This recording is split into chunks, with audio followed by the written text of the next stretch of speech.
Hi everyone, you should all know me by now. That's a picture of me a number of years ago, standing by a particular volcano, which is one of my main areas of interest. I just wanted to speak to you today for a few minutes to let you know what my areas of interest are. It's not just volcanoes, and hopefully that will spark some interest in some of you, and you might want to do your final year project with me over the next year and a half or so.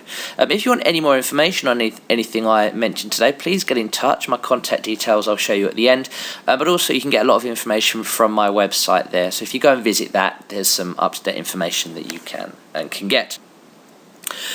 So my main area of interest really is the monitoring of thermal activity globally. Okay, there are a number of sensors on satellites orbiting the Earth as we speak, looking down on us, which have thermal infrared cameras on them. Okay, these look down on the Earth's surface and they can detect heat. And one of the things that they can detect is volcanic activity. Volcanoes are hot, and we can obviously detect the heat that is given off from volcanoes, and we can monitor the activity at a volcano without actually having to visit that volcano. So without having to put ourselves in danger, without having to spend money on going on a field trip, that sort of thing. But it's not just volcanoes that are hot and that we can monitor from space. There are a number of other things as well which we can monitor, environmental and otherwise. We can look at wildfires. Wildfires are a particular hazard in certain parts of the world. We're probably going to see a number of them as the summer approaches in California. Pretty dry there at the moment, but all sorts of areas in the world. Australia regularly experiences these, other parts of the United States, parts of South America and Africa experience lots and lots of wildfires, and we can monitor these wildfires using remotely sensed imagery. And perhaps something you might want to look at is are these trends changing? Are we getting perhaps more wildfires with a changing climate? Are we seeing changing patterns with El Nino? These sorts of things. All of that information can be kind of gotten from thermal remote sensing. Other things we can look at industrial activity. We can actually detect certain industries because of the heat that they give off. We can, for example, see the heat given off by by plumes, gas plumes in the middle of the North Sea. We can see the thermal energy given off, and we can detect that using satellite remote sensing. And we can also see factories and things like iron smelting. If we find a factory in the middle of Siberia, it stands out like a sore thumb in thermal imagery. And perhaps that's something you might want to monitor, changes in this sort of activity. But as I say, my main area of interest is that of volcanoes. So how can we relate what we see from a satellite image to what's actually going on the ground? Well, a hotter volcano generally means a more active volcano. So if we monitor the heat given off from a volcano through time, we can actually get an idea of what's going on that volcano through time. And in many of these cases, this information is available freely to you, and it is sort of primary data. It's data that's not been analysed by anybody before. It's not been processed in any way. It's raw data available from NASA or from a number of other websites, including this one. You can go visit these websites, download thermal information about whatever site it is that interests you, and go away and process it and examine it. One of the things you might come up with is perhaps the long-term behaviour of a particular volcano. So what we have here, this is the amount of heat that's given off from a volcano in South America through time. And what we actually start to see is a decline in that activity through time. And therefore, obviously, we've got an idea of what that volcano is doing without actually having to visit that volcano. And this sort of information is available freely from a number of websites, from NASA, from various geological surveys throughout the world.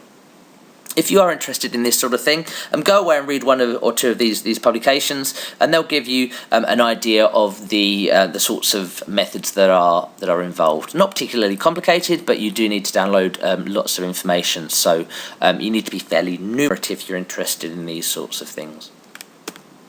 Other things we can look at are human-induced thermal sources. So what we have here is, hopefully you recognise this, is the kind of west of the United Kingdom. We've got Wales, we've got London. These dark red areas, ignore those, they are just cloud, but every other kind of shade of pink actually relates to the heat, okay? So we can actually see there, for example, that London is pretty hot. And we can actually start to zoom down. What we see here is Birmingham. Okay, nice warm area at Birmingham, and we've got Coventry sat there, and we can zoom in on Coventry, and we can actually see the urban heat island, that's what this is called, associated with Coventry. That might be something that you wanted to go out and perhaps measure or investigate. Is it changing? Does it look different at certain times of the year? Other things that I'm interested in, various climate models. These can be quite complicated, but if you are interested in modelling climate, if you're interested in a career in kind of meteorology or climatology, then these might be the sorts of things that you wanted to get involved in. So go away and have a read of some of these papers. If you can't get hold of them, give me a shout. On top of just thermal remote sensing, I'm also interested in remote sensing of anything, really, particularly hazards. You've seen pictures like this before, pictures of tropical storms which are causing devastation in various parts of the world, and we can use remote sensing to monitor these phenomena. Perhaps we're getting bigger hurricanes, perhaps we're getting smaller hurricanes, perhaps hurricanes are going to areas that we didn't expect them to, perhaps they're lasting longer, perhaps they're lasting less long, and this sort of information we can actually get from remote sensing, remotely sensed data, some of which is freely available to you and can be got fairly easily. Remote sensing is also great for looking at flooding. We've seen a lot about flooding over the last couple of months in the United Kingdom, which is quite rare in terms of natural hazards for the UK. So we can actually monitor floods using remote sensing. And we can look at various other environmental phenomena too. So what we have here is actually a glacier, and we can actually, perhaps if we were to look at this over a number of years, we'd actually see the glacier retreating as a result of changing climates. So a number of things that we can look at using remotely sensed information. Now, by and large, if you're looking at remote sensing, you're going to be wanting to be taking the GIS modules that are being offered at the moment. If you're not taking them, it doesn't necessarily rule you out, but it will mean probably a steeper learning curve when it comes to applying certain methods. And moving on to a slightly different theme, and there's GIS and remote sensing more in general, so forgetting natural hazards as such and just looking at what we can see using remotely sensed imagery. So whatever you can see on Google Earth, that can be studied perhaps. Perhaps we can look at the reduction of fields in a certain area, the encroachment of cities, the impact of a certain development. We can use satellite imagery to monitor those changes, and we can use GIS techniques to analyse and almost quantify the changes that we see. We can look at other sorts of phenomena, loads of different things. Whatever you can see from space, whatever you can map, we can chuck remote sensing techniques in GIS to analyse. What we have here is areas of light that you can see from one of the European Space Agency sensors, which is sat over kind of North Africa there, and we can see light from the Nile, light from the United Kingdom, and large areas of dark. So something else that might inspire some studies. And then we can just map things in general. What we have here are some basically, these are levels of crime for certain parts of London. So some boroughs have lower levels of crime, some boroughs have higher levels of crime, and there might be certain reasons for those. And some of the practicals I believe that you're undertaking at the moment will involve mapping social data. So I'm not just necessarily interested in physical geography.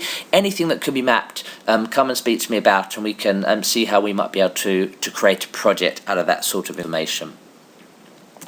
Don't be put off by this word, but statistics are immensely useful in geography, and anything that you can chuck statistics at, I will be interested in working with you on. And it might just be as simple as plotting graphs. So you've got hold of a data set, whether you've obtained that data set yourself or whether you've got it from somewhere else. It might be interesting to plot that data set. Much more interesting to look at this data set as a graph than it is as a table. And if you want to throw some statistical analyses at this to prove or to disprove perhaps some certain hypotheses you've come up with, that might be something you want to come and talk to me about. We can compare two populations, perhaps before a certain event and after a certain event, to see if there have been changes, and we can use statistics to prove or otherwise that changes have occurred. And this is just an interesting graph here. What we have here is time, and we've got information about fracking, a fairly controversial topic at the moment, often in the press. And what this is showing is fracking that occurred in the United States. We've obviously got increasing amount of fracking over the last few years, but also that seemed to coincide with a number of earthquakes that happened in Oklahoma. Now, is that related to fracking? Well, lots of people are suggesting perhaps it is, but the statistics are showing that it probably is. The same with earthquakes in Blackpool.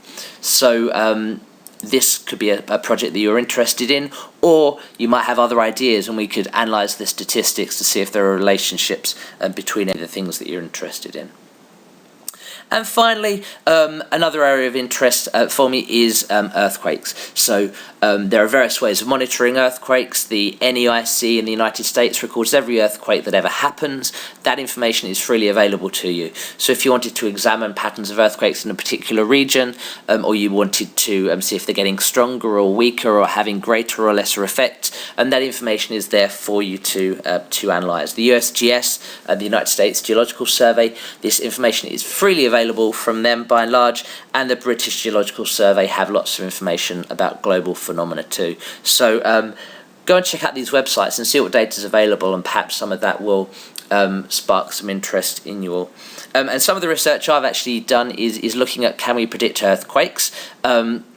If that's something that perhaps interests you as well, then you might want to start just looking at this paper here, which I can point you to, and it might give you some ideas of the sorts of things that you look at.